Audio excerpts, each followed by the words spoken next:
చిన్నప్పటి నుంచి మీరు పిల్లల్ని ఎలా చూస్తారో వాళ్ళు పెద్ద అయిపోయిన తర్వాత వాళ్ళు మిమ్మల్ని అలానే చూస్తారండి. ఇది 100% గ్యారెంటీ అండి. నేను చెప్తున్నాను, వాళ్ళని ఒక్కటేనండి, వాళ్ళకి నా ఎక్స్పీరియన్స్లో వాళ్ళని ఈజీగా మేనేజ్ చేసే కొన్ని పద్ధతులు చెప్తాను. అవి వచ్చేసి ఫస్ట్ వాళ్ళని చక్కగా పొగడండి. ఏ పని అందరూ కరెక్ట్ ఎలా చేస్తారండి, 7-9 ఇయర్స్కి విజ్డమ్ టూత్ వచ్చే వరకు వాళ్ళు అసలు ఒక దగ్గరే కూర్చోరండి. అలా కూర్చునే ఉండాలని ఎక్స్పెక్ట్ చేయడం కూడా మన తప్పే. వాళ్ళు అసలు ఒక ప్లేస్లో కూర్చుని ఉండడం అనేది కుదిరే ఉండదు వాళ్ళకి. సో వాళ్ళు ఏ పని చేయనివ్వండి, చక్కగా ఆడుకోనివ్వండి.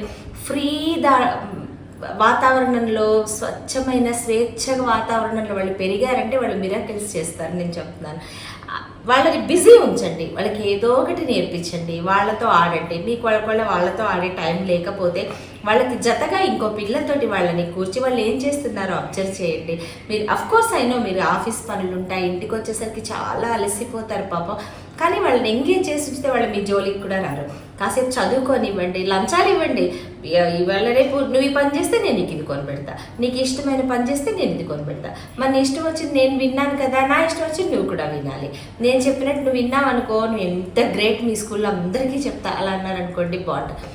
నువ్వు ఇలా అల్లరి చేస్తున్నావు కదా, మీ టీచర్తో చెప్తా ఉండు. నువ్వు ఇలా కూర్చున్నావు కదా, మీ ఫ్రెండ్స్కి చెప్పి నీతో ఆడనివ్వద్దని చెప్తాడు. ఆ పక్క బాబు చూడు ఎంత బాగుంటాడు, నువ్వైతే ఇలా అస్సలు ఇలా ఉండవు, నువ్వు అల్లరి చేస్తూనే ఉంటావు.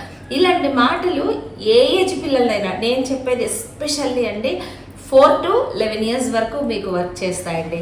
వాళ్ళతో కొంచెం ఓపిక్గా వాళ్ళు చెప్పేది వినండి, కొట్టకండి. స్కూల్లో కొట్టి, ఇంట్లో కొట్టి, చూడకుండా కొట్టి, వాళ్ళని చిరాకు, విసుగు, కోపంలో పెరిగే పిల్లలు ఎలాంటి వాతావరణంలో వాళ్ళ మైండ్ సెట్ మీద వాళ్ళకి ఎంత బర్డెన్ పడుతుందంటే వాళ్ళు తొందరగా ఇదైపోతారనమాట. అందుకే ఈ రోజుల్లో పిల్లలండి చిన్న మాట అంటే కూడా సూసైడ్ చేసేసుకుంటున్నారు. నాకు తెలిసింది చెప్తానండి, ఒక ఫోన్ కొనివ్వలేదని ప్రాణానికి ప్రాణమైన కూతుర్ని ఆయన ఒక మాటని ఆఫీస్కి వెళ్ళొచ్చి లోపల పాప సూసైడ్ చేసుకుని చచ్చిపోయిందండి. నాకు బాగా కావాల్సిన వారు ఆయన ఈవినింగ్ వచ్చి పోనీ దగ్గరకు తీసుకుని సరే కొనిపెడతానమ్మా అని చెప్దామనుకుని ఎంతో సంతోషంగా వచ్చిన తండ్రి, ఇది లాస్ట్ టైం కరోనాలో జరిగిన ఇన్సిడెంట్ అని టీవీలో కూడా చెప్పారు. వాళ్ళు మాకు తెలిసిన వాళ్ళు అనమాట. రీసెంట్గా 16 ఇయర్స్ ఇద్దరు పిల్లలు తల్లిదండ్రులు మందలించారని సూసైడ్ చేసుకుని చచ్చిపోయారు. వాళ్ళని చిన్నప్పటి నుంచి తిట్టండి పర్వాలేదు, మాటలనండి పర్వాలేదు, స్కూల్లో ఏమన్నా అంటే అననివ్వండి పర్వాలేదు, వాళ్ళంతటి వాళ్ళు తప్పు చేసే వరకు మీరు ఎవరిని ఎంకరేజ్ చేసి వాళ్ళని ఏమన్నది. తప్పు చేస్తే అవును నాన్న నువ్వు తప్పు చేసావు కదా, మరి వాళ్ళు ఇంకోసారి తప్పు చేయనని చెప్పమని చెప్పండి. వాళ్ళకి అన్ని తప్పులు సర్దిద్దు వాళ్ళు ప్రతిదీ మీతో షేర్ చేసుకునేలాగా చేయండి. సో ఇలాంటి చిన్న చిన్న జాగ్రత్తలు పాటిస్తే మీరు చెప్పినట్టే మీకు ఎలా కావాలో, మీ పిల్లలు మీరు ఎలా ఉండాలనుకుంటున్నారో అలా మీరు పెంచగలుగుతున్నారండి. వాళ్ళు చెప్పేది వినండి, వాళ్ళని ఫ్రీగా ప్రతి మూమెంట్ మీతో షేర్ చేసుకొని ఇవ్వండి, చక్కగా పొగడండి. తప్పు చేస్తే పోన్లే నాన్న ఈసారి అయిపోయిందిగా ఇంకోసారి అలా చేయొద్దులే పోనీలే అనండి. అంతేగాని నువ్వు ఇలా చేసావు ప్రతిసారి ఏ పని చేసినా కూడా నేను అప్పుడే చెప్పాగా వీళ్ళింతే, వీడు బాగుపడ్డాడు, వీడిని చెప్పానుగా ఇంతే, నువ్వు మళ్ళీ ఇదే రిపీట్ చేస్తావు, నువ్వు ఇంతే. అలా పాప మంచి చేసి వాళ్ళు మంచిగా చేద్దాం అనుకున్నా కూడా మీరు ఛాన్స్ ఇవ్వకుండా. అలాగే పసిపిల్లలు వాళ్ళ అల్లరి అసలు చాలా ఈ జనరేషన్ ఇంకా టాప్ అండి, అసలు అల్లరికి చాలా ఎక్కువైపోయింది. నేను కూడా 20 ఇయర్స్ స్కూల్లో వర్క్ చేశాను కాబట్టి నేను పిల్లల మెంటాలిటీని నేను చాలా బాగా అబ్జర్వ్ చేశాను. అండ్ నేను కూడా అండి, నాకు కూడా ఎమోషన్స్ చాలా ఎక్కువ అనమాట. ఎవరిని ఏదైనా చెప్పగానే ఎగ్జైట్ అయిపోతూ ఉంటాను, ఎమోషన్స్ చాలా ఎక్కువ చూపించేస్తాను. ఎందుకంటే ఆ పిల్లలతో 20 ఇయర్స్ ఉండి ఉండి ఉండి వాళ్ళు ఏది చెప్తే, వాళ్ళు ఏదైనా చిన్న విషయం చెప్పానో వాళ్ళు ఇంత పని చేసినా కూడా మనం వావ్ అని హ్యాపీ అయిపోయాం అనుకోండి, వాళ్ళు అసలు ఏదడిగినా చేసేస్తుంటారు అనమాట. అలా స్కూల్లో ఉండి ఉండి పిల్లలతోటి సంతోషంగా నాకు ఎప్పుడు హ్యాపీగా ఉండేదాన్ని అనమాట. ఇంట్లో ఎన్ని ప్రాబ్లమ్స్ ఉన్నా, ఎన్ని సమస్యలు ఉన్నా కూడా స్కూల్కి వెళ్ళిపోగానే చక్కగా పిల్లల మధ్యలో కూర్చొని వాళ్ళు కబుర్లు చెప్పుకొని కావాలించుకుని ముద్దులు కూడా పెట్టేసుకునే వాళ్ళు అనమాట. వాళ్ళని ఏమనకుండా వాళ్ళని నెమ్మదిగా చేసిన ప్రతి పనిని పొగుడుతూ అసలు ఎంత బాగా చేసావనన్నా మళ్ళీ చెయ్యండి, మీరు ఏది అడిగితే అది చేస్తారండి వాళ్ళు. మీకు నచ్చని పని చేసినప్పుడు, మీరు చిరాకులో ఉన్నప్పుడు వాళ్ళు మీ దగ్గరకు వచ్చినప్పుడు మీరు విసుక్కున్నారనుకోండి, లేదా కొట్టారనుకోండి, పాప నిస్సహాయంగా ఎవరికి చెప్పుకోవాలో తెలీదు, ఏం చేయాలో తెలీదు, ఒక దగ్గరికి వెళ్ళి కామ్గా అని మొహం పెట్టుకొని బుజ్జిగా కూర్చొని ఉంటారు వాళ్ళు. అదే కనుక మీరు వాళ్ళతో టైం స్పెండ్ చేశారనుకోండి, వాళ్ళతో వాళ్ళు ఆడే ఆటలు, వాళ్ళ థాట్స్ ఏమున్నాయి, వాళ్ళు ఏం నేర్చుకోవాలనుకుంటున్నారు, వాళ్ళు వేసిన డ్రాయింగ్స్ చిన్న చిన్నవే, వాళ్ళు చేసే నాటి చిన్న చిన్న పనులు భలే ముద్దుగా ఉంటాయి. వాళ్ళతో టైం స్పెండ్ చేసి మీరు కాసేపు ఆడారనుకోండి, భలే బాగుంటుంది. ఈ రోజుల్లో పేరెంట్స్, ఎస్పెషల్లీ మదర్స్ కూడా ప్రతి వాళ్ళు జాబ్ హోల్డర్సే, ఎక్కడో తక్కువ హౌస్ వైఫ్లు అసలు చాలా తక్కువ అయిపోయారు. సో వాళ్ళ ఆఫీసులకు వెళ్ళిపోవడం వల్ల ఇంటికి వచ్చేసరికి వాళ్ళకి ఓపిక ఉండదు. అపార్ట్మెంట్లో ఆడుకోలేరు, బయట ఆడుకోలేరు, కింద ఆడుకుంటే భయం, సీసీ కెమెరాస్ ఉంటాయో లేవో తెలియదు, అపార్ట్మెంట్ లోపల ఆడనివ్వరు, బయట ఆడనివ్వరు, అల్లరి చేస్తే తిడతారు, కూర్చుంటే తిడతారు, నిల్చుంటే తిడతారు, మాట్లాడితే తిడతారు. వాళ్ళకి తట్టుకోలేకపోతున్నారంట వాళ్ళ అల్లరిని.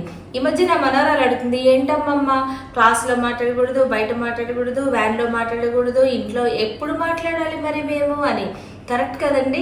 వాళ్ళు చెప్పింది వినండి. వాళ్ళకు కూడా చాలా ఎమోషన్స్ ఉంటాయి. వాళ్ళని కొట్టినా తిట్టినా వాళ్ళు సైకలాజికల్గా ఇదైపోయి వాళ్ళు డిప్రెస్ అయిపోతారు. మనకెంత ఫీలింగ్స్ ఉన్నాయో మనకి ట్రిపుల్ వాళ్ళకు ఉన్నాయండి. ఈ నాలెడ్జ్ కూడా, ఈ టెక్నాలజీ యూస్ ఎంత టాలెంటెడ్ ఉన్నారో పిల్లలు. హ్యావ్ పేషెన్స్, చాలా ఓపికగా నెమ్మదిగా ఉన్నారంటే పిల్లలు మీరు చెప్పింది వింటారు, మిరాకిల్స్ చేస్తారు. అపార్ట్మెంట్లో కూడా అండి ఈ మధ్య ఏంటంటే పైన ఆడారనుకోండి వాళ్ళు సౌండ్ చేస్తే కింద వాళ్ళకి ప్రాబ్లం.